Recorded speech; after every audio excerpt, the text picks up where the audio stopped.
जय जगन्नाथ प्रिय दर्शक बंधु। आज आम एक सुंदर प्रसंग आलोचना करवा। आज प्रसंग कौन त्याग कले कौन रक्षा हेब ए विषय आलोचना करवा। शास्त्र कौन कहते से विषय आग शुणा। श्लोकटी उपार्जितानि वित्तानां त्याग एव हि रक्षणं तडागोदर संस्थानां परिदाह ईदमं शशाम। भावार्थ कौन बुझा। आचार्य चाणक्य अर्जित धन को सदुपयोग व्यय करने परामर्श दे कहते पुष्करण जल को स्वच्छ रखा प्रभावित करने उचित। ठीक से ही प्रकार अर्जित धन को त्याग कर पारिले ता रक्षा हो पार।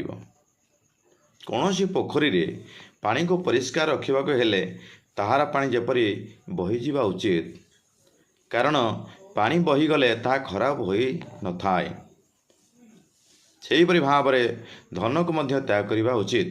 एपरि न करने द्वारा व्यक्ति निकट में अनेक खराब अभ्यास देखादेव।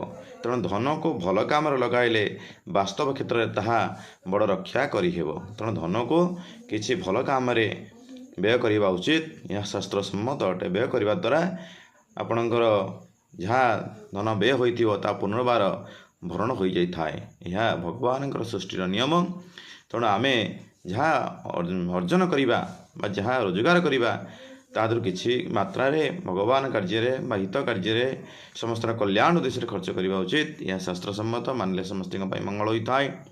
तेणु आमर ये चैनल जब भल लगी थाए ओम ज्योति क्रिएशन नुआ प्रयास तेरे लाइक शेयर और सब्सक्राइब करूँ। अन्य मानक शेयर कर उपादेय हितोपदेश जनाया चेष्टा करूँ। जय जगन्नाथ।